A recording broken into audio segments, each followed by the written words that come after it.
जानेंगे। सबसे पहले ये जान लो, इज का प्रयोग किसी का नाम, जैसे राम, श्याम, गीता आज के साथ हो सकता है, ही के साथ होता है, सी के साथ होता है और इट के साथ होता है। इसी तरह से आई एम का प्रयोग आई के साथ होता है, आई मीन्स मैं।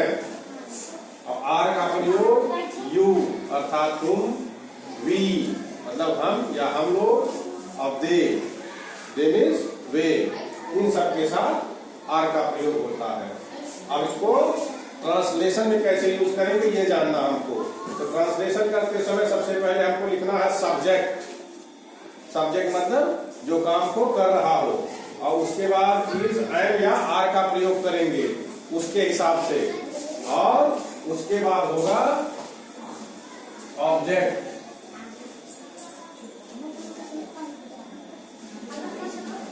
इस तरह से करेंगे। पहला सेंटेंस है राम खिलाड़ी है, तो लिखेंगे राम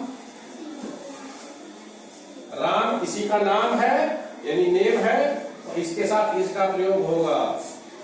राम इज खिलाड़ी, खिलाड़ी को इंग्लिश में प्लेयर कहते हैं, प्लेयर।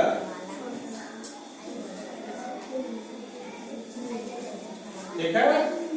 इसी तरह से वह लड़के के लिए है, वह अभिनेता है यानी लड़का है, तो इसके लिए ही का प्रयोग होगा।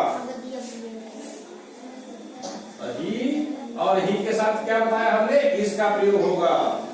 ही इज, अभिनेता को इंग्लिश में एक्टर कहते हैं।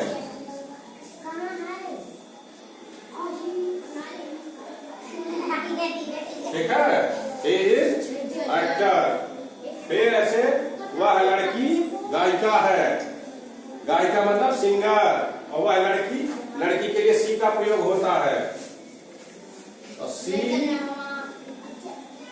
इज, सी के साथ इज का प्रयोग, और गायिका के लिए सिंगर।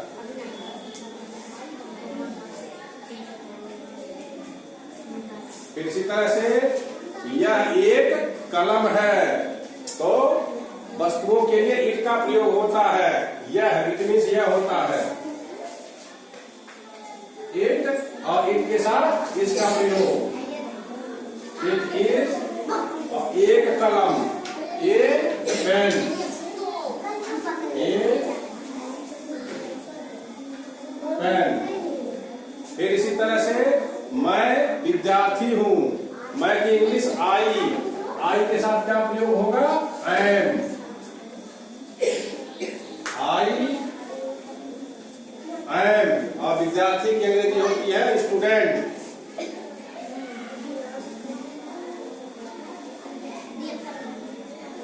I am student. इसी तरह से तुम अमीर हो, तुम की अंग्रेजी यू, और यू के साथ प्रयोग होता है आर। यू आर, और अमीर की अंग्रेजी होती है रिच।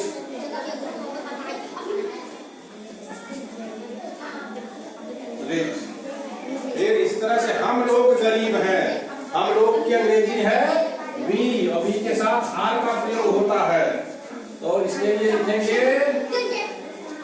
वी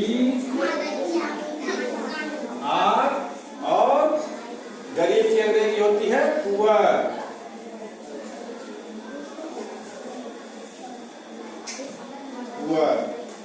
इसी तरह से वे चालाक है, वे मीन्स वे की अंग्रेजी होती है दे, और दे के साथ प्रयोग होता है आर का, तो लिखेंगे दे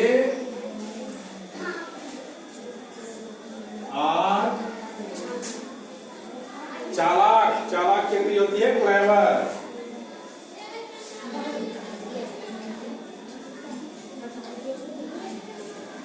इस तरह से इज, एम, आर का प्रयोग करते हुए हिंदी से अंग्रेजी में ट्रांसलेशन आसानी से कर सकते हैं।